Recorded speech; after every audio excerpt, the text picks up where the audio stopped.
ጌታ ተገልጦ በመካከላችን እንዳው አንድ ጥያቄ ቢጠይቀን አንድ ልመና በነዚህ በ24 ሰዓት ውስጥ ወይ ዛሬ አንድ ልመና አቅርቡ ቢለን ምን ይሆን ምን ለምነው ምንድነው ምን ለምነው ከእግዚአብሔር ዘንድ አንድ ልመና ጌታ አንድ ጥያቄ ጠይቀኝ ብሎ ቢናገር የምንለምነው ልመና ምንድነው በየጠይቃቸዋለሁ ምንድነው የምትለምኑት እሺ ትንሽ ደግሞ ላጥብቀው ስለ ቤተሰባችሁ አንድ ነገር ወይንም ስለ ትዳራችሁ አንድ ነገር ስለ ስራችሁ አንድ ነገር ቢል ላስፋው ትንሽ ብዙ መለመን ስለምንወድ ማለት ነው ግን እግዚአብሔር በቤተ ክርስቲያናችን ምን እንዲያደርግ ነው የምትፈልጉት አንድ ነገር እንዳውሽ ቢኖራቸው እግዚአብሔር በዚህ በቅዱሳን ጉባኤ በኤፍሲ በእኛ መካከል አንድ ነገር ስለ ቤተ ክርስቲያንህ አንድ ነገር ለምን ስለ ቤተ ክርስቲያንሽ አንድ ነገር ለምኚ ብንባል ምንድነው ምን ለምነው ይሄንን ያያሰብን እንድታዳምጡ ፈልጋለሁ የዛሬውን መልእክት ምንድነው የምትለምኑት ምንድነው ጌታን የምትጠይቁት ውሽ የምናረጋው ነገር ማለት ነው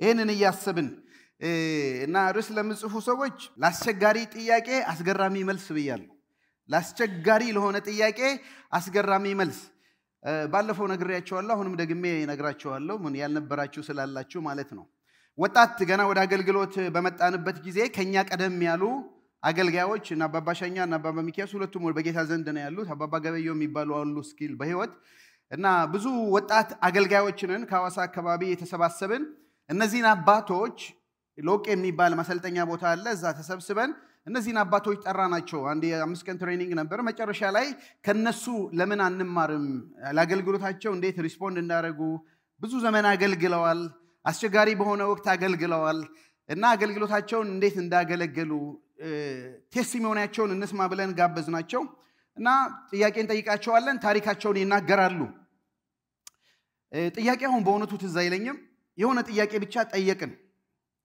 እና አባባሻኛ ናቸው ትልቁ አባባሻኛ አባባ ገበየው ይመልሱ ይሄን ጥያቄ አሉ አባባ ገበየው ደግሞ አባባ ሚልኪያስ ይመልሱ አሉ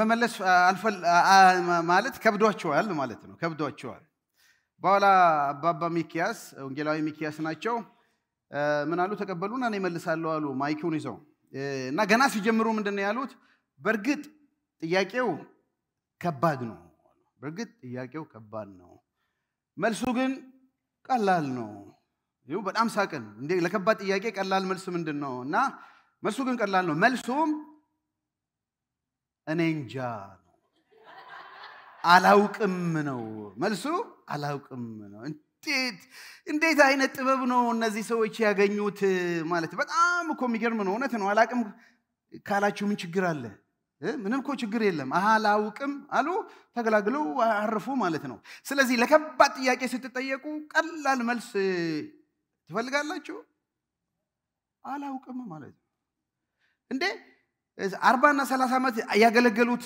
ለአገልግሎት ተጠይቀው እንዴት አያውቁም ስለ መጽሐፍ ቅዱስ ተጠይቀው እንዴት አያውቁም ብለን እናስብ እንችላለንና ለከባድ ጥያቄ ቀላል መልስ ሲባል አሁንም አስቸጋሪ ጥያቄ ጠይቀዋል ኤልሳ ግን አስደናቂ የሆነ ደግሞ መልስ አለው የሚመልሰው መላሹ ማን ነው ጥያቄው ብዙ ጥያቄዎች ይኖሩናል ዛሬም አንድ ጥያቄ ጠይቁ ብያለሁ የምንጠይቀው ጥያቄ ምናልባት ለኛ ይከብድ ይሆናል ለሰው ይከብድ ይሆናል ግን ለእግዚአብሔር ምንድነው ቀላል ነው ስንነሳ መጽሐፍት ሁሉ ስለማያወራሉ ብለን የተነሳ ነው ስለ ኢየሱስ እኛ አይደለም እሱ ጌታ ነው ያለው እናንተ መጽሐፍን ተመረምራላችሁ መጽሐፍት ሁሉ ስለማያወሩ ናቸው ስለኔ በተለይ ዛሬውን ሁለተኛ ነገሥት ምዕራፍ 2 ላይ አስገራሚ የሆነ ኢየሱስ ክርስቶስን እናያለን በአዲስ ኪዳን ውስጥ የተፈጸመውን ፍጻሜ ኤልሳ ያደረገው በነገራችን ላይ ኤልሳ ማለት እግዚአብሔር አዳኝ ነው እግዚአብሔር ሳልቬሽን ነው እግዚአብሔር ደህንነት ነው ማለት ነው ኢየሱስም ማለት ደግሞ አዳኝ ነው ትርጉሙ ከስሙ ማኳያ ማለት ነው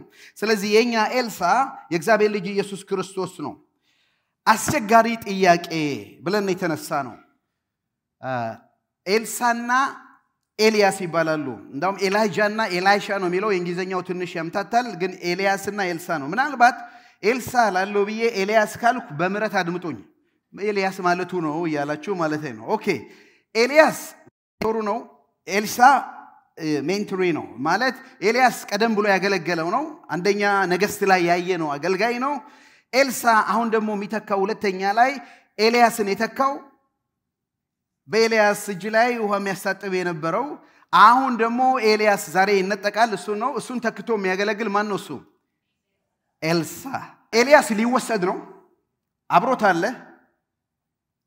ኤልሳ አብሮት አለ ሊወሰድ ነው ሊሄድ ነው ምትፈልገው ለምን ሲለው መንፈስ በኔ ላይ ሁለት እጥፍ ነው ያው ነገር አስቸጋሪ ነው ግን አስቸጋሪ የሚሆነው እኔ ሲወሰድ ካየህ ይሆንልሃል ብሎታል ታሪኩ ከየት ነው የሚጀምረው እናንሳ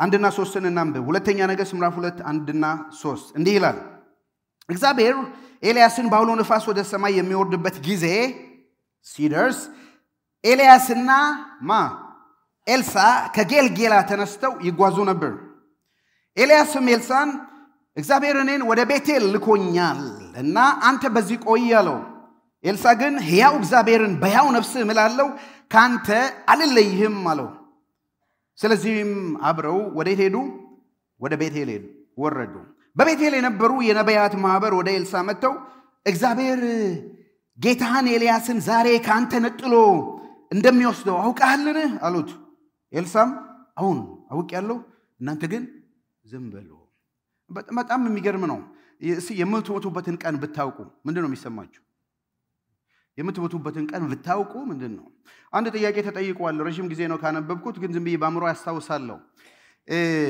ለመሞት 24 ሰዓት ነው የቀራችሁ ተብሎ ቢነገራችሁ በ24 ሰዓት ውስጥ ምን ታደርጋላችሁ ምን ጥያቄ ተጠይቋል ዝም ብዬ ልጠይቃቸው ነው ጽፎ ማምራችሁ 24 ሰዓት ቀራችሁ ቢባል በኢየሱስ ስም የሰው የምንድነው የሚያወራው ነው ትሩት 24 ሰዓት ቀረ ቢባል ነው ያልኩት ቢባል ምንድነው የምናደርገው እና አንድ ሰዎች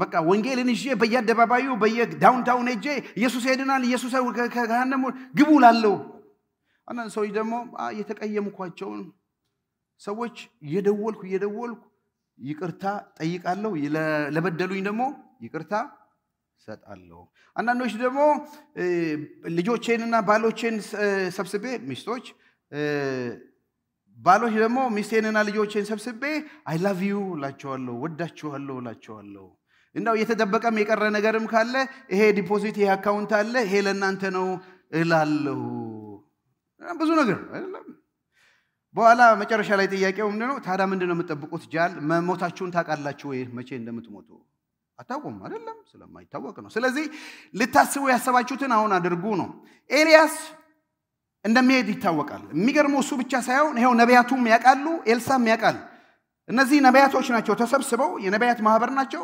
አምላክ ማን ነው ጌታህን እኮ ዛሬ ሊወስደው ነው ሲሉ አውቃል ሲሉት አዎ አውቃለሁ ዝም ብሉ አለ እሱም ቁጥር 1 ላይ እግዚአብሔር ኤልያስን ባውሎ ነፋስ ወደ ሰማይ የሚወስድበት ጊዜ ደረሰ እና ጊዜው ደርሷል ይወሰዳል ምናልባትም እንዴት አወቁ ቢባል ትንቢት መጥቶ ይሆናል መልእክት መጥቶ ይሆናል ለኤልያስ እግዚአብሔር ተናግሮት ይሆናል በሌሎችም ሰዎች አማካኝነት አውቀውታል ነቢያቱም አውቀዋል አምነዋል የመጨረሻ ቀን ነው እንዳመኑትም ነው የሆነው ስለዚህ ኤልያስ ከመሞቱ በፊት ኤልሳን አገልግሎቱን የሚረከበውን ሰው ከጌልጌላ ተነሳና እግዚአብሔር ወደ ቤቴል ልኮኛል እዚህ ቆይ አለው ኤልሳ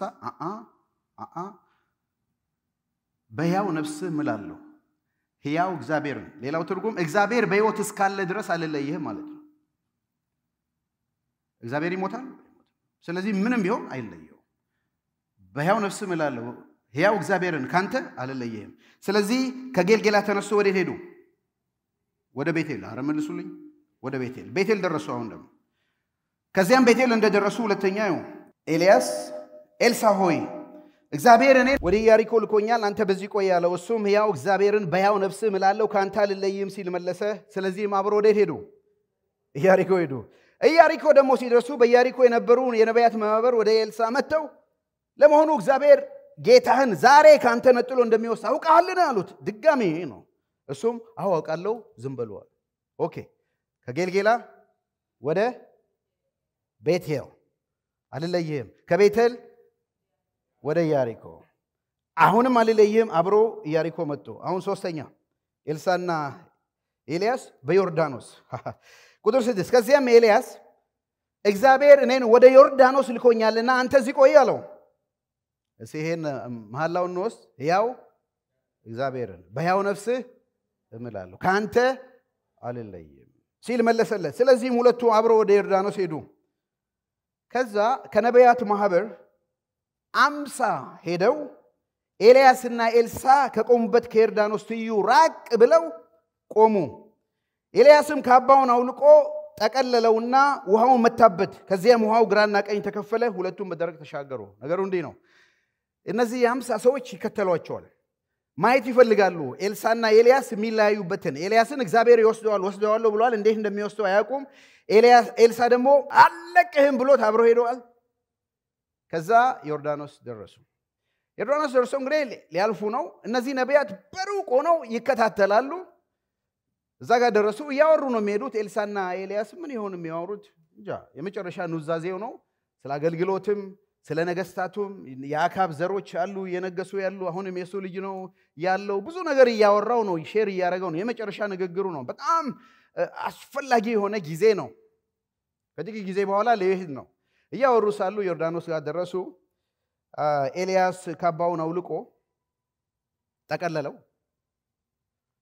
ከዛ ምናልባት አጠፈው ይመስለኛል ባህሩን ዮርዳኖስን መታው ዮርዳኖስ ተከፈለ ግራና ቀኝ ተከፈለ ሁለቱም በደረቅ ምድር ተሻገሩ ማለት ነው በእናንተና በዚህ መካከል አይደል በዚህ በደረቅ የሚገርም ነው ወዲያው ነው የተከፈለው ግን መርጠብ ነበረበት እግዚአብሔር አደረቀው እና ሁለቱ ሲሻገሩ እነዚህ 50 ነቢያት በርቀት ሆነው ያያሉ ተሻግረው አለፉ ዮርዳኖስ ተዘጋ ያው እንደምታውቁት በቃ ባህርም ዮርዳኖስን በነ ኢያሱ ጊዜ ማለት ተሻገሩ አለቅህም አለው ኮሚትመንት ነው ኤልያስ ምናልባትም እየፈተነው ነው የሚሉት አንዳንድ ሰዎች ይሄ ሰውዬ የኤልያስን አገልግሎት ሊረከብ ነው ኤልሳ ግን ምን ያህል ኮሚትድ ነው ለዚህ ለሚፈልገው ነገር ምን ያህል ኒድ አለው የሚለውን አብሮ ለማየት ማለት ነው ከዛ ተሻገሩ እዚህ ላይ ነው ቁጥር 9 ከተሻገሩ በኋላ ኤልያስ ኤልሳን ካንተ ከመወሰደ በፊት ላደርግልህ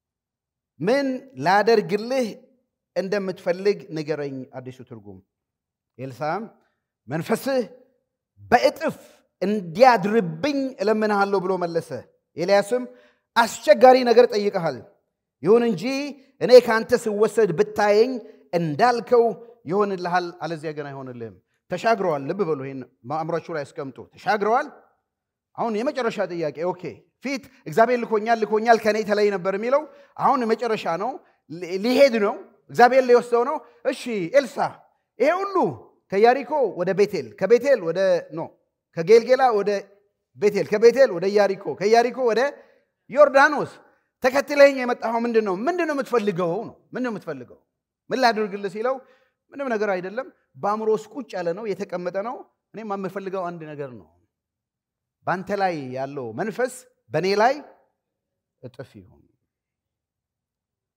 አሜን እና ኤልያስ ያልጠበቀው ነገር ነው ይሄማ አስቸጋሪ ነገር ነው የጠየቀኝ አፍተር ኦል እሱ አይደለም የሚሰጠው መንፈሱን አይደለም ግን እኔ ሲሄድ ካየኸኝ እግዚአብሔር ያደርግልሃል ይሆንልሃል አለ ስለዚህ አሁን የኤልሳ አይን ማላይ ነው የሚሆነው ኤልያስ ላይ ነው እያንዳንዱ ስቴፑን ምክንያቱም እሱ ሲያርግ ወይ ሲነጠቅ ካየ ይሄ ነገር ሁሉ ይሆንለታል አይደለም አስቸጋሪ ጥያቄ ጠይቃል ይሄን ነው እንደርስ የሰጠዋችሁ የእግዚአብሔር መንፈስ ሲመጣ አስቸጋሪ ጥያቄዎቻችን ሁሉ አስደናቂ መልስ አለው አሜን ምንም አስቸጋሪ የሚባል ነገር ለእግዚአብሔር የለም እግዚአብሔር በበጎ ፈቃዱ አስቸጋሪ ለሰው የሚያስቸግር ነገር እግዚአብሔር ተአምር የሚሰራበት ነገር ነው ለሰው ያቃተ ነገር እግዚአብሔር ተአምር የሚሰራበት እድል ነው ይሄን ብታያለው ተመልከቱ የኤልያስ ባውሎ ንፋስ መነጠቅ 11 እና 12 ላይ ይሄን ካሉ በኋላ እያዘገሙ ሲነጋገሩ ቀስ ይያሉ ማለት ነው የሳት ሰረገላና የሳት ፈረሶች ድንገት በመካከላቸው ገብቶ ሁለቱን ለዩዋቸው ምንድነው የለያቸው የሳት ፈረስ የሳት ሰረገላ ለዩዋቸው ኤልያስም ባውሎ ንፋስ ወደ ሰማይ አረገ ኤልሳም ይህን ምን አድርጎ አይቶ አየው ማለት ነው እንግዲህ መንፈሱ በሱ ላይ ሁለት እጥፍ ሊመጣ ነው ኤልሳም ይህን አይቶ አባቴ የእስራኤል ሰረገሎችና ፈረሶች ብሎ ጮኸ ዳግመኛም ኤልያስን አላየውም ከዚያም የገዛ ልብሱን ይዞ ከሁለት ቦታ ቀደደው ምን እንደሆነ አላውቅም እንደቀደደው ብስጭት ነው አይመስለኝም ኦኬ ካየ ይሆንልሃል አለው እያዘገሙ እያወሩ መንገድ ላይ ሲሄዱ ድንገት በመካከላቸው ኤልሳና ኤልያስ ብያለሁ በመካከላቸው የሳት ሰረገላ የሳት ፈረሶች ገቡ ለዩአቸው ማለት ነው ከዛ ኤልያስ ባውሎ ነፋስ ነው የተነጠቀው አንዳንድ የኤልያስን ሙቪ አይታችሁ ከሆነ በፋየር ቼሪየት በፋየር ሰረገላ ቁጭ ብሎ ምናምን ነው ሲሄደው ሰረገላው በመካከል መጥቶ ለመለየት ነው እንጂ እሱ በምንድን ነው የተነጠቀው ቁጥር 10 ባውሎ ነፋስ ነው እና ግራቪቲን ሁሉ የሚያልፍ ነው አይደል ባምሯችሁ ሳሉስቲ ንፋስ ይዞ ሲሄደው ብዙ ንፋስ አይተናል አይደል በየጊዜው ያለ እና በንፋስ እየተነጠቀ ወደ ላይ ሄደ ኤልሳ ያየ ነው አባቴ አባቴ አባቴ ብሎ ጮህ የሳት ሰረገላ የሳት ፈረሶች አለ እና ብታይ ይሆንልሃል ተብሏል አየ ተመለከተ ከዛ ምናልባት አንድም ጻፊ ሲናገር የኤልያስ መጎናጸፊያ እዚህ ጥሎትም አይደለም ምናልባት እየተነጠቀ ሲሄድ ከንፋሱ ሲወርድ እንደ ባይነ ህሊናችሁ ሳሉት እንደዚህ መጎናጸፊያው እንዲ ያለ ከሰማይ ምናምን ሲወርድ ይላል ጥሩ ኢሜጅ ነው ከዛ ኤልያስን ያየሳለ መጎናጸፊያው ይወረደ ሲወርድ አነሳው ኤልሳ አነሳው በኤልያስ ላይ የነበረውን መንፈስ ተመኝቷል ከዛ ገሷት የሚቀጥለው ቁጥር 13 ኤልሳም ከኤልያስ የወደቀውን ካባ አነሳ ተመልሶም በዮርዳኖስ ወንዝ ዳር ቆመ አሁን ፈተና ነው የመጀመሪያው ቴምፕቴሽን ነው ቅድም ኤልያስ ነው ከፍሎለት የተሻገረው አሁን ምን ሆኖ ሊሻገር ነው ቁጥር 14 ከኤልያስ የወደቀውን ካባውን ይዞ ውሃውን መታና የኤልያስ አምላክ ወዴት ነው አለ ውሃውም ሲመታው ውሃው በግራና በቀኝ ተከፈለ ኤልሳ ደግሞ ብቻውን ተሻገረ ከያሪኮ መተው ይህንን ያዩ የነበሩ እነዛ የነቢያት ወገኖች የኤልያስ መንፈስ በኤልሳ ላይ በአንድነት እናንብበው አርፏል አሉ ሊያገኙትም ሄደው በፊቱ መሬት ላይ ዝቅ ብለው እጅ ነሱ አመለኩት አይደለም ሰላምታ ሰጡት ዋው የሚገርም ነገር ነው የለመነው ልመና የተመኘውን ምኞት አስቸጋሪ ነገር ጠይቀሃል ግን ሲሄድ ብታየኝ ይሆንልሃል አለው በርግጥም አይኑን ሁሉ ትኩር አድርጎ ሲመለከት ነበር እሳት ሰረገላውን የሳፈረሱን የኤልያስንም ንጥቀት ባውሎ ንፋስ ውስጥ አየ ከዛ ከኤልያስ የወደቀው መጎናጸፊያ ያነሳና የኤልያስ አምላክ ወዴት ነህ ኤልያስ ሄዷል ተነጥቋል በራሱ ዘመን አገልግሎ አልፏል በራሱ ዘመን የራሱን ቻሌንጅ አሳልፎ አልፏል አሁን ኤልሳ ነው የተተካው ኤልሳ ደግሞ የሚያስፈልገው ኤልያስ ሳይሆን የኤልያስ አምላክ ነው የኤልያስ አምላክ ሆይ ወዴት ነህ እዛው ነው አጠገቡ ነው ጎኑ ነው የጠራው እሱ ነው ከራሱ ጋር ነው ያለው የኤልያስ አምላክ ወዴት ነህ ብሎ ጮኸ መጮህም አያስፈልገውም ነበር እዛው ሲመጣ ምናልባት ከጥቂት ሰዓት በፊት ኤልያስ ሲመታው የተከፈለው ዮርዳኖስ እሱ ነው ዮርዳኖስ ማን እንደሚመታው አይደለም ችግሩ ታውቃላችሁ ኤልሳም ይምታው ኤልያስም ይምታው የእግዚአብሔር እጅ ግን ያለበት ሰው ይምታው እሱ ሲሆን ይከፈላል ያቃል ለምን ውሃውን ተብሎ ውሃ የሆነ ነው ሐይቅቱን ተብሎ ሐይቅ የሆነ ነው ወንዙን ተብሎ ወንዝ የሆነ ነው የዘፍጥረቱ ጌታ ነው የፈጠረው አምላክ ነው እሱ ነው የሚያዘው ተከፈል ሲለው ይከፈላል አይደለም ይከፈላል ኤልያስ መንፈስ አረፈበት ይሄ ደብል ፖርሽን የሚባለው ብዙዎች ይሟገታሉ የሚያጨቃጭቅ ነገር አይደለም ነገር ግን መጽሐፍ ቅዱስ ስለምታጠኑ ሰዎች ዘዳግም ላይ ስናይ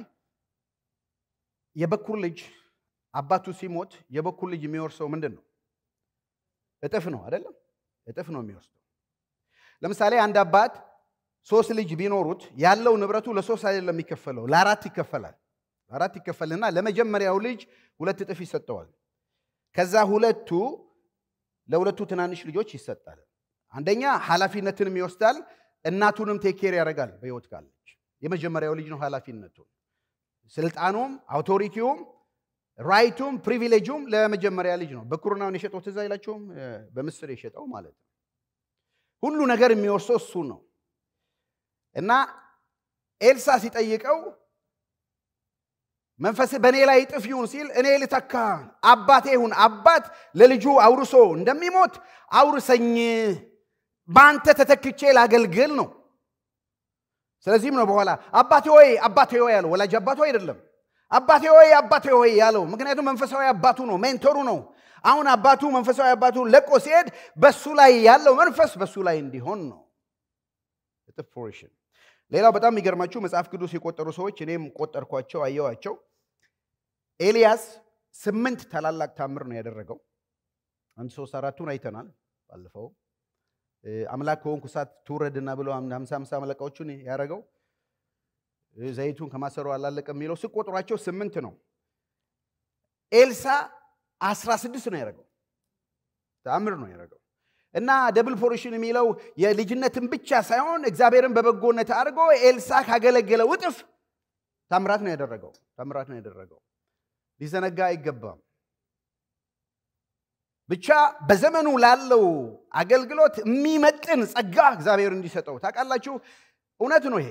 ከኛ በፊት ከነበረው አገልጋይ ቅድም ከነገርኳችሁ በብዙ መከራ፣ በብዙ ስደት፣ በብዙ ውጦት ውስጥ አገልግለው አለፉ እነዛ አባቶች። አሁን በእነሱ እግር የተተካን እኛ እንደነሱ እንዳሳለፉት መከራ አይደለም፣ አናሳልፍም። የሚበላ የሚጠጣ በማጣት በብዙ በእግራቸው ረጅም ቦታ በመሄድ በእግራቸው ሲሄዱ የወጋቸው ሾክ እንኳን እጅግ ብዙ ዘመን እንዳስጨነቃቸው ሲመሰክሩልን ነበር። እኛም ትንሽ ደርሰንበታል። በፈረስ የሚሄዱ በአይሱዙ ተንጠልጥለን ምናምን የምንሄድበት ዘመን ነበር። አሁን አገር ቤት ስትሄዱ በቀደም ቆይቻለሁ 5 ሳምንት አይደለ? ኤቭሪዌር አይ ጎ ኢትዮጵያ አየር መንገድ አለ በየጊዜው ዘመኑ። እኛ ደግሞ ካገለገልነው በላይ የሚቀጥለው ትውልድ እነ ዳኒ እዚህ ያያቸዋቸው ደግሞ ከኛ እጥፍ ነው የሚያገለግሉት፣ እጥፍ ነው የሚሄዱት። ዘመኑን ከሚያመጣው በመጨረሻውም ዘመን ዕውቀትም ቴክኖሎጂውም ሁሉም ሳይንሱም ነገሩም ሁሉ ስላለ ማለት ነው ወገኖች ሆይ። ስለዚህ ኤልያስ በዘመኑ አገልግሎ አልፏል። አሁን የኤልሳ ጊዜ ነው። አንድ የሚያስፈልገው ነገር አለ። የእግዚአብሔር መንፈስ ያስፈልገዋል። በመንፈስ እንጂ በኃይልና በብርታት አይደለም ይላል የሰራዊት ጌታ እግዚአብሔር። ፔንቴኮስት እንደይልና ክብር ነው። በእነዚህ ሰሞን ሁሉ በመንፈስ ቅዱስ ብትሆኑ ደስ ይለኛል። ዝማሬያችሁ፣ ጸሎታችሁ ስለ መንፈስ ቅዱስ አምላካችን ነው። ከሥላሴ አካል አንዱ ነው። የዳንበት ነው። ባመንን ጊዜ ልባችንን የከፈተው፣ ባመንን ጊዜ ቃብዴ የተሰጠን በድነት መንፈስ የታተምንበት መንፈስ ነው። እንዳውም ለቤዛ ቀን ደግሞ የታተማችሁበትን የእግዚአብሔር መንፈስ አታሳዝኑ ይላል። ያዳነን አምላክ ነው። በእነዚህ ሰሞን ትኩረት ሰጠን ስለ ጌታ መንፈስ ቅዱስ ምንዘማው መዝሙር፣ ዝማሬ፣ ምንጸልየው ጸሎት አንድ ነገር ውሽ አድርጉ ብያቸዋለሁ። በቤተ ክርስቲያናችን ቤቴ ለአሕዛብ ሁሉ የጸሎት ቤት ትባላለች። እናንተ መኳንንቶች በሮችን ክፈቱ፣ የክብር ንጉስ ይግባ። የክብር ንጉስ ማን ነው? የክብር ንጉስ የእስራኤል አምላክ የጭፍሮች አምላክ እግዚአብሔር ነው። ክፈቱ በሩን፣ ክፈቱ ቤቱን፣ ክፈቱ አደባባዩን፣ ክፈቱ ልባችሁን። ይሄ የክብር ንጉስ ሊገባ ይፈልጋል። ይሄ የእግዚአብሔር መንፈስ ሊገባ ይፈልጋል። ሁሉ ሊያሳምር ይፈልጋል። ክብር ለእግዚአብሔር ይሁን። ኤልያስ አረገ፣ ኤልሳ ተተካ፣ መንፈሱ በሱ ላይ ተፋረፈ። ወደ ላይ ሲሄድ ተመለከተው፣ አየው፣ ከሱ መጎናጸፊያው ወደቀ፣ አነሳ።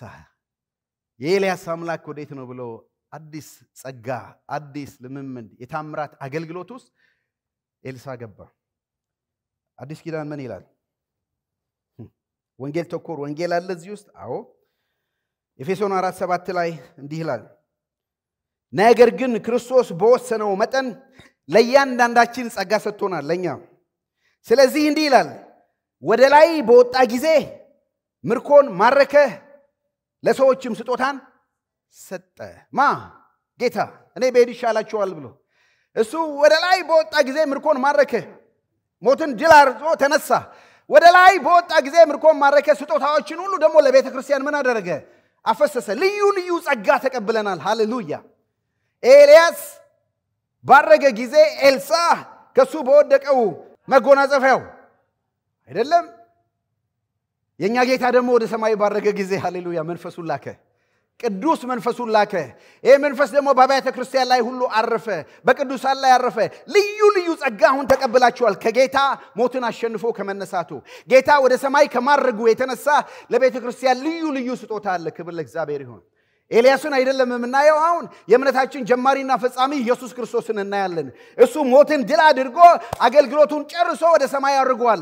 ባረገ ጊዜ ግን ስጦታ ለቤተ ክርስቲያን ሰጥቷል። ክብር ለእግዚአብሔር ይሁን። ኤልያስ ከዮርዳኖስ መልስ የኤልሳ የመጀመሪያዎቹ ሁለት ተአምራቶችን ነው አስገራሚ ተአምራት ነው ሁለት ተአምራቶች ከ19 እስከ 25 ተጽፈዋል አሁን የኤልያስ አምላክ ወዴት ናለ ከፈለው እነዚህ መጡ ሳሉት ያደረጉት የእግዚአብሔር መንፈስ በሱ ላይ እንዳለ ተረዱ ኤልያስን እንደተካ ተረዱ አይደለም ከሱ ጋር አብረው ሄዱ እንዳው መጡና ምን ብለውታል እዚህ ላይ አልጻፍኩላችሁ እንፈልገው እንዴ ያሉት ኤልያስን እንፈልገው እንዴ አረተው አትፈልጉት የትም አታገኙትም ኖ እንፈልገዋለን ከዚህ በፊት እግዚአብሔር መንፈስ እየነጠቀው ወደ ሌላ የለም ያረጋው ነው የሆነ ቦታ ወስዶት ይሆናል እንፈልገው አሉት ኖ አላቸው በቃ እስኪ ያፍር ድረስ ነው የሚለው አይደለም በቃ ኖ ቢላቸው እምቢ ሲሉ በቃ ሄዱና ፈልጉ አላቸው ሄደው 50 ሰው ልከው 3 ቀን ለሊት ፈልገው መጡ 3 ቀን ለሊት ፈልገው መጡ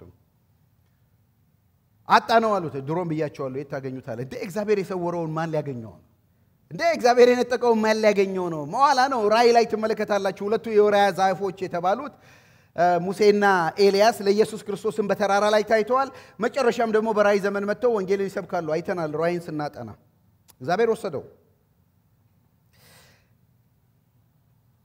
ካለቀ በኋላ ዮርዳኖስን ተሻግሮ ከገባ ወዲህ ሁለቱን ተአምር ይው የመጀመሪያውን ተአምር ይው የኢያሪኮን ውሃ ፈወሰ 1922 ላይ የከተማይቱ ሰዎች ኤልሳን እንዲህ ያሉት የኢያሪኮ ሰዎች አሁን ተቀብቶ ከመጣ ወዲህ መንፈሱ በሁለት ታጥቦ ከመጣ በኋላ ነው እነሆ ጌታችን እንደምታያት እቺ ከተማ ለኑሮ የተመቸች ናት ነገር ግን የሚል ነገር አለ ምን ይላል ይሁን እንጂ ነገር ግን ውሃው መጥፎ ሲሆን ምድሪቱ ፍሬ የማትሰጥ ናት ታዲያ ምኑ ነው የሚመቸው ከተማው ቁጥር 20 እርሱም እስኪ በአዲስ ማሰሮ ጨው ጨምራችሁ አምጡልኝ አለ እንዳለውም አመጡለት በአዲስ ማሰሮ እንዳትረሱ በማሰሮ ጨው ጨምራችሁ አምጡ ከዚያም ወደ ውሃው ምንጭ ሄዶ ጨው ጣለበትና እግዚአብሔር እንዲህ ይላል አለ ውሃውን ፈውሼዋለሁ ከእንግዲህ ወዲህ ለሞት ምክንያት አይሆንም ምድሪቱ ፍሬ እንዳትሰጥ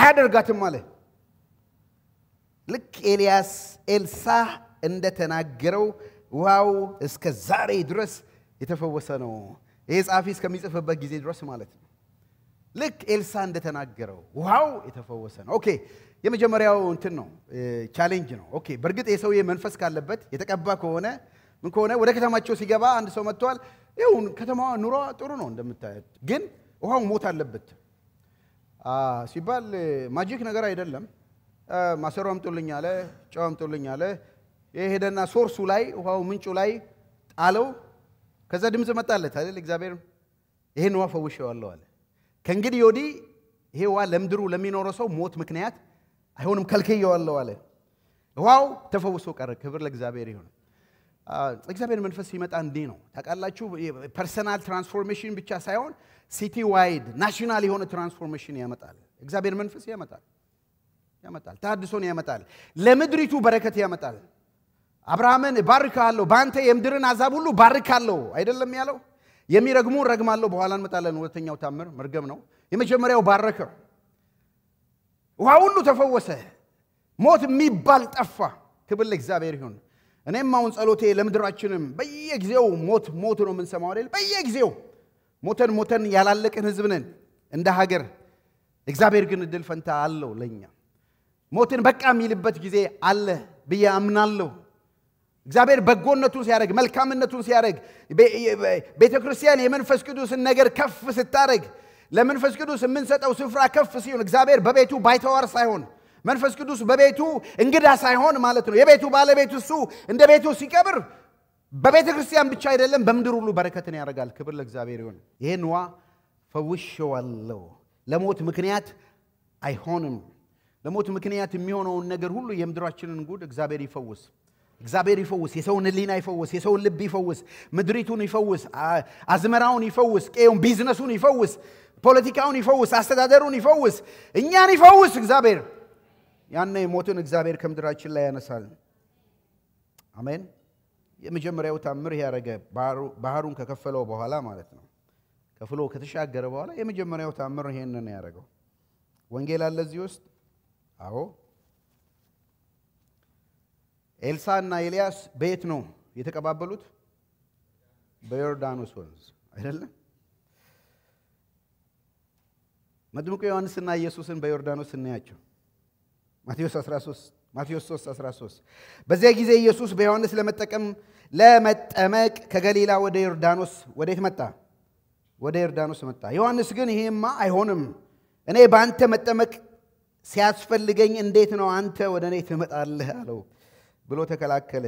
ኢየሱስም ግድ የለም ፍቀድልኝ፣ ይህን በማድረግ ጽድቅን ሁሉ መፈጸም ይገባናልና አለው። ዮሐንስም በነገሩ ተስማማ። ቁጥር 16 ኢየሱስም እንደተጠመቀ ከውሃ ወጣ፣ ወዲያውኑ ሰማይ ተከፍቶ ምን የእግዚአብሔር መንፈስ እንደ ርግብ ሲወርድበት አየ። እነሆም በሱ ደስ የሚለኝ የምወደው ልጄ ነው የሚል ድምፅ ከሰማይ መጣለት።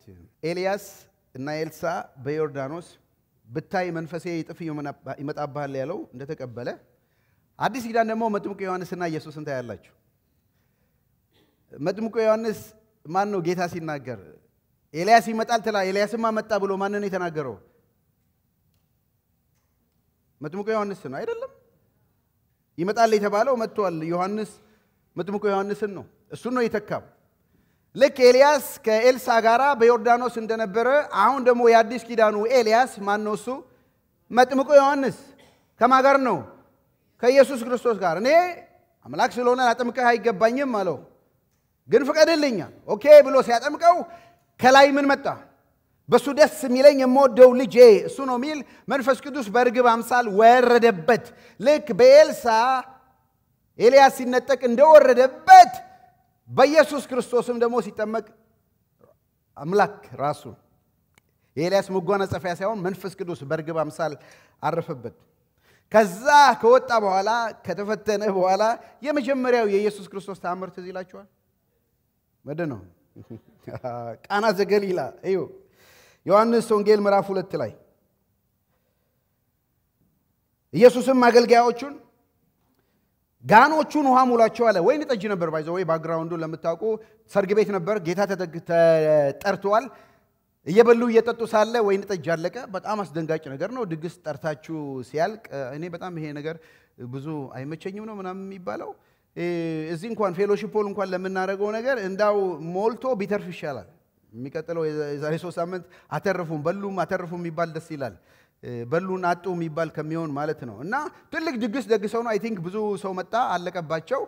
ስለዚህ ማርያም እንኳን በእንግድነት የሄደችው በቃ የቤተሰቦቹን ታውቃለች እና ምናልባትም የደጋሹን እናት ስታይ ይሄ ነገር ጥሩ ስላልሆነ ስታይ ማለት ነው። ማርያም መጣችና አለቀባቸው ሲል ጌታም ተነሳ። በኋላ ጌታ የተናገረው ነው። ኢየሱስም አገልጋዮቹ ጋኖቹን ውሃ ሙላቸው አላቸው። እነሱም ጋኖቹን እስከ አፋቸው ሞሏቸው። እርሱም ከላዩ ቀድታችሁ ለድግስ ኃላፊው ስጡት አላቸው። እነሱም እንዳዘዛቸው አደረጉ። የድግስ ኃላፊውም ወደ ወይን ጠጅ የተለወጠውን ውሃ ቀመሰ።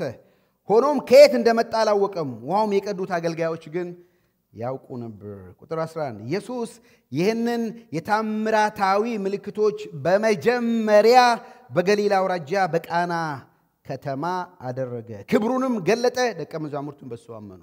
ዋው! ከዮርዳኖስ መልስ ኦፍ ኮርስ ሉቃስ ሲናገር ለፈተና ሄደዋል፣ ተፈትነዋል። ከዛ በኋላ ሲመለስ የመጀመሪያው ተአምር ፐብሊክሊ ያደረገው ተአምር እሱን ነው። ልክ የብሉይ ኪዳኑ ኤልሳ ዮርዳኖስን ተሻግሮ ከኤልያስ መንፈሱን ተቀብሎ መጥቶ የምድሪቱን ውሃ እንደፈወሰ የአዲስ ኪዳኑ ደግሞ ኢየሱስ ክርስቶስ ከዮርዳኖስ በመንፈስ ቅዱስ ከመሰከረለት ከወረደለት በኋላ የመጀመሪያውን ተአምር ይሄን ያደርገው። ይሄ አጋጣሚ ነው አይደለም። መጽሐፍት ሁሉ ስለኔ ይናገራሉ በእያንዳንዱ ታሪክ ውስጥ። ምክንያቱም ኢየሱስ ሊመጣ ስላለውም ጥላ ናቸው። እሱ ሪያሊቲው እሱ ነው። ይመጣል የተባለው እሱ ነው። ከሱ በፊት የነበሩት እነ ኤልሳም እነ ኤልያስም ነቢያቱም ነገስታቱም ስለ ሰለሞን እንኳን ሲናገር ከሰለሞን የሚበልጥ ማን አለ? እዚህ ያለ ነገስታቱም ነቢያቱም ሁሉ የኢየሱስ ክርስቶስ የመምጣቱ ጥላ ናቸው። እውነተኛው መሲህ ደግሞ መጥቷል። ክብር ለእግዚአብሔር ይሁን። እሱ ነው የሚቀባን፣ እሱ ነው የሚልከን፣ እሱ ነው መንፈሱን በእኛ ላይ የሚያደርግ። ክብር ለእግዚአብሔር ይሁን። ይሄ መጀመሪያው ታምራቱ ነው። ሁለተኛው ታምራቱ ምን አደረገ? በዚህ ታሪክ ነው ሁለተኛ ነገሥት ምዕራፍ 2 የሚጨርሰው።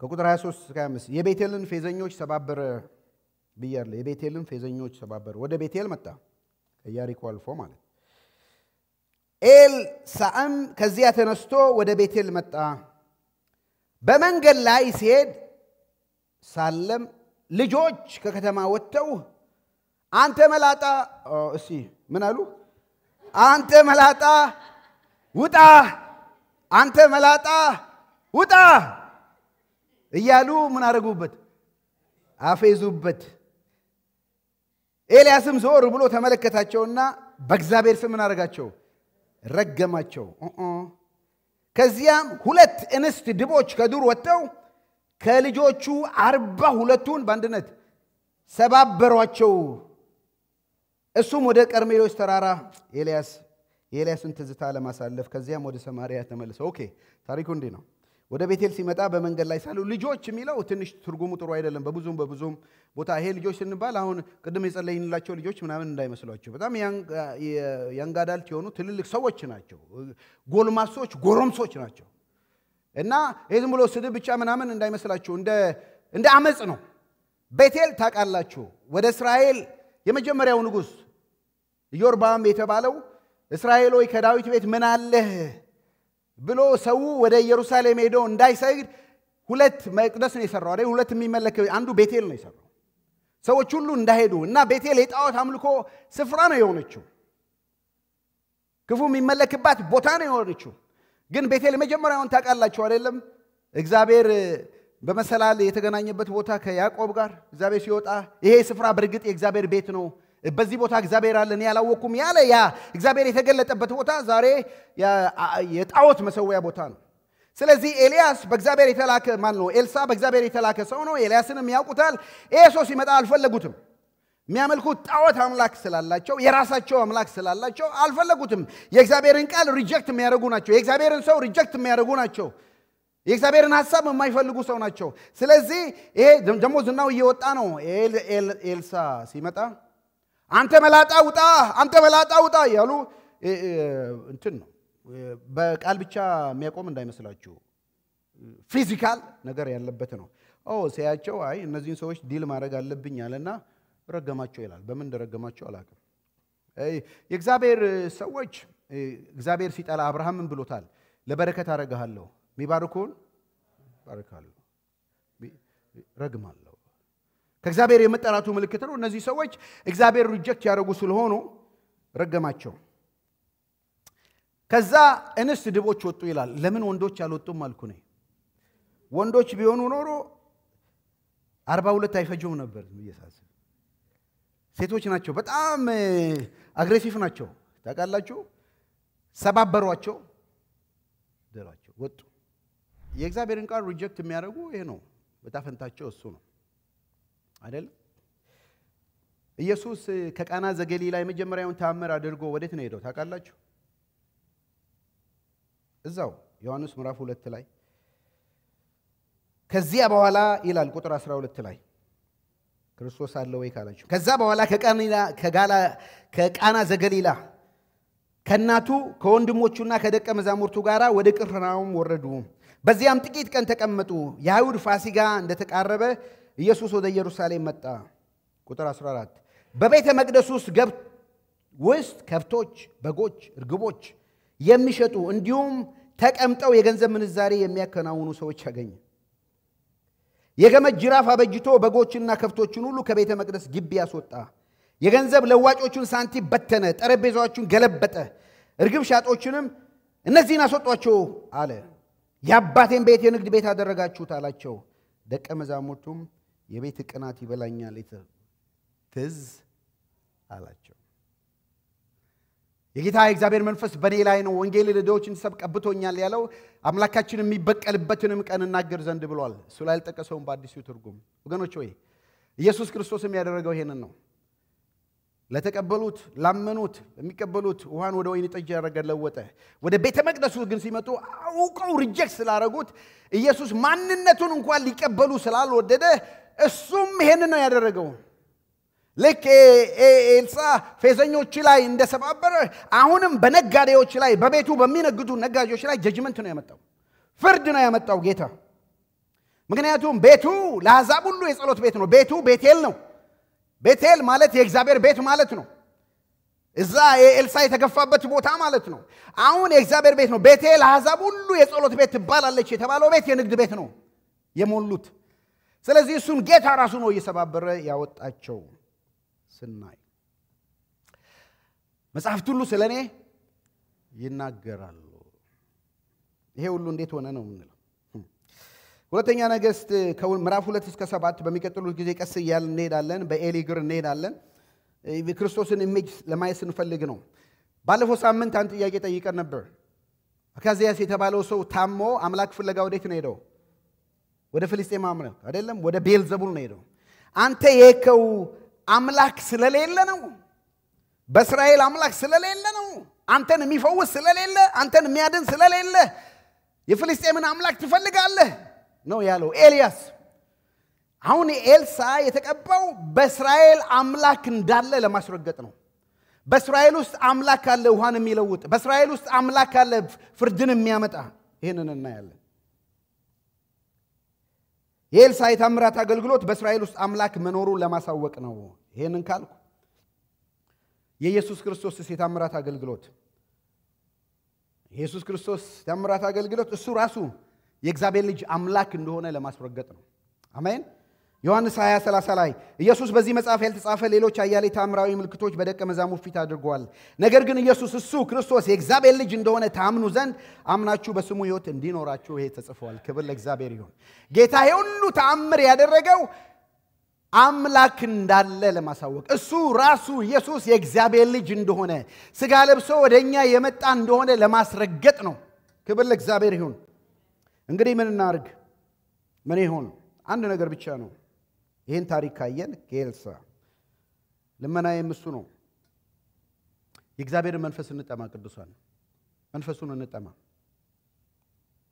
ሁለተኛ ነገሥት 2:9 ላይ ኤልያስ ኤልሳን እንዲህ አለው፣ ካንተ ከመወሰደ በፊት ምን ላደርግልህ እንደምትፈልግ ንገረኝ አለው። ኤልሳም መንፈስህ በጥፍ እንዲያድርብኝ እለምንሃለሁ። ልመናችን ይሄ ነው ወገኖች። ሆይ ዛሬ እዚህ ቤት ምን ለምነው ይሄንን ነው። እግዚአብሔር መንፈስ በዚህ ቤት እንዲመላለስ፣ የእግዚአብሔር መንፈስ በዚህ ቤት ባይተዋር እንዳይሆን። ቤቱ የእግዚአብሔር ቤት ነው። ቤቱ የጸሎት ቤት ነው። ቤቱ ለኛ ብቻ አይደለም፣ ለአሕዛብ ሁሉ የሚሆን የጸሎት ቤት ነው። ይሄ ቤት የእግዚአብሔር ቤት ነው። ይሄ ሆሊ ግራውንድ ነው። ይሄ እግዚአብሔር የሚገኝበት ቤት ነው። ቤቱ አንድ ነገር ብቻ ነው መሆን ያለበት፣ እሱም የጸሎት ቤት ነው መሆን ያለበት። ሌላ ነገር መሆን የለበትም። የቤት ቅናት ይበላኛል ተብሎ እንደተጻፈ ቅናት ስለ ቤቱ ካደረብን ወገኖች ሆይ ቤቱ የጸሎት ቤት እንዲሆን ነው ልመናችን። የዳስ በዓል ሲያልፍ ጌታ እንዲህ አለ። የበዓሉ መጨረሻ በሆነ በታላቅ ቀን ኢየሱስ ቆሞ እንዲህ አለ፣ በታላቅ ድምፅ እንዲህ አለ፣ ማንም የተጠማ ቢኖር ወደ እኔ ይምጣ ይጠጣ። በእኔ የሚያምን መጽሐፍ እንዳለ የሕይወት ውሃ ወንዝ ምንጭ ከውስጡ ይፈልቃል። ይህንን ያለው በእርሱ የሚያምኑ ሊቀበሉ ስላለው መንፈስ ነበር። ምክንያቱም ኢየሱስ ገና ስላልከበረ መንፈስ ቅዱስ አልመጣም ነበር። አሁን ኢየሱስ ከብሯል። መንፈስ ቅዱስ መጥቷል። ኢየሱስ በክብር አድርጓል። በሄደ ከ10ኛው ቀን በኋላ በበዓለ 50 ቀን መንፈስ ቅዱስ ወርዷል። የበዓለ 50 ቀን በደረሰ ጊዜ ሁሉም በአንድነት በአንድ ስፍራ ተሰብስበው ነበር። ድንገትም እንደ ብርቱ አውሎ ነፋስ ያለ ድምፅ ከሰማይ መጥቶ ተቀምጦ የነበሩበትን ቤት እንዳለ ሞላው። የእሳትም ምላሶች የሚመስሉ ታዩአቸው። ተከፋፍለውም በእያንዳንዳቸው ላይ ምን አረጉ? አረፉ። ሁሉም በመንፈስ ቅዱስ ተሞሉ። መንፈስም እንዲናገሩ በሰጣቸው መጠን በሌላ ቋንቋ ይናገሩ ጀመር። አሁንም ንፋሱን እዩ፣ እሳቱንም እዩ። ልክ ኤልያስ እና ኤልሳ ጋር በነበረው ቅብብል ማለት ነው በአገልግሎት። አሁን ኢየሱስ ክርስቶስም ደግሞ ለደቀ መዛሙርቱ ነው። እሱ ያገለግለውን አገልግሎት አገልግሎ አልፏል። አሁን እሱን ደግሞ የሚከተሉት እሱ የሚተኩትን ሐዋርያትን ደግሞ እሱም በእሳቱና በመንፈሱ አጥምቋቸዋል። ስለዚህ ሐዋርያት ከዛ ነው ልክ ኤልሳ የኤልያስን ሚሽን ተረክቦ እንደሄደ እጥፍም እንዳገለገለ ሐዋርያትም ደግሞ የኢየሱስን ሚሽን ተቀብለው። ስለዚህ ነው ጌታ የሚከተለኝ ከኔም በላይ ያደርጋል ያለው። ከኔም በላይ ማድረግ ኢየሱስን የሚያክል ታምር ያደረገ የለም። ነገር ግን በስፋቱም በጥልቀቱም ዓለማትን ሁሉ ኢየሱስ ክርስቶስ ተወስኖ ነበር ያለው፣ በአካል ነበር ያለው፣ ገሊላና እዛ አካባቢ ነበር ያለው። ሐዋርያት ግን በመንፈስ ቅዱስ ተሞልተው በየስፍራ ሁሉ እስከ ሮም ድረስ የደረሰው ይሄው እስከ ዓለም ሁሉ ድረስ የደረሰው እሱ ነው። ጌታ መንፈሱን ላከ፣ በእያንዳንዳቸው ላይ ወረደ። ሁሉም ወጥተው የእግዚአብሔርን ማዳን ጽድቁን ይናገሩ ነበር። ስለዚህ ጸሎቴ ይሄ ነው። የእግዚአብሔር ክንዶይ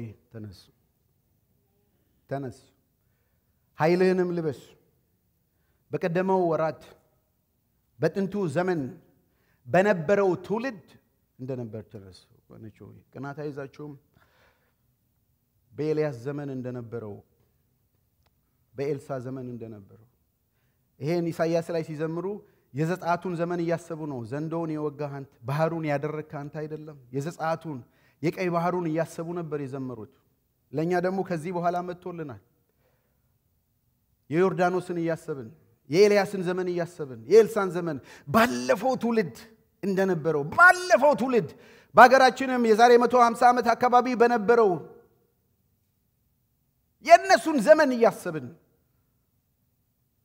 ከሁሉ በላይ የሐዋርያትን ዘመን እያሰብን በእኛም ዘመን እግዚአብሔር እንዲነሳ ጥማታችን ልመናችን ይሄ ነው በአምስቱ ቀን በአራቱ ቀን ጾም ጸሎታችንም ይሄንን ነው ቲማችን ይሄ ነው የእግዚአብሔር ክንዶይ ተነስ ኃይልን ልበስ ምንድነው የምትጠሙት ወገኖች ሆይ ቅድም በጀመርኩት ጥያቄ ልጨርስ ምንድነው አንድ ነገር ስለዚህ ቤተክርስቲያን በተለምኑ ምንድነው የምትለምኑት ነፍሳት እንዲነኑ እንፈልጋለን የታመሙ እንዲፈወሱ እንፈልጋለን ሰዎች እንዲድኑ እንፈልጋለን ሚሽነሪ ከዚህ ቤት እንዲላኩ እንፈልጋለን የሚቀጥለው ትውልድ በመንፈስ ቅዱስ ኃይል በመጨረሻው ዘመን ከመንፈስ ያፈሳለው እንደሚል ልጆቻችን በእግዚአብሔር መንፈስ ፐርሰናል ኢንካውንተር ከሱ ጋር እንዲኖራቸው እንፈልጋለን መልሱ አንድ ነው የእግዚአብሔር መንፈስ መጠማት ነው የእግዚአብሔርን ክንድ መጠማት ነው ልመናችንና ጸሎት ብዙ ለምነናል እስካሁን በተለያየ ነገር ብዙ ለምነናል እግዚአብሔርን አሁን ግን ፎከስ ሆነን እንደ አንድ ቤተሰብ እንደ ኤፍሲ ቤተሰብ እንደ ቤተክርስቲያን አገልጋይ ሁላችንም በሚኖረን ሆምቶም ይሁን ቤት ለቤት ይሁን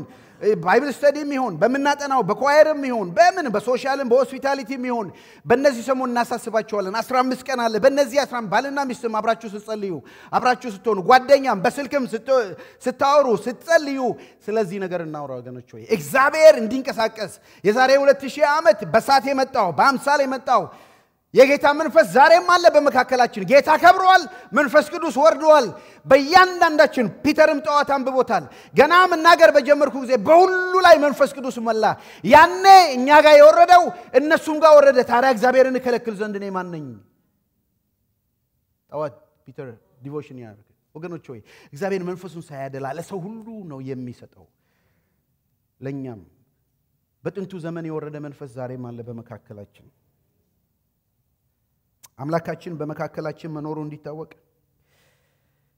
የእግዚአብሔር መንፈስ እንጠማ መንፈሱን ስንጠማ ቀደም ውሽ ያረጋችሁት ነገር ሁሉ የጠየኳቸው በዚህ ቤተክርስቲያን እንዲፈጸም ውሽ ያረጋችሁት ነገር ሁሉ የእግዚአብሔር መንፈስ ስንጠማ ይሆናል ምክንያቱም በመንፈስ እንጂ በኃይልና በብርታት አይደለም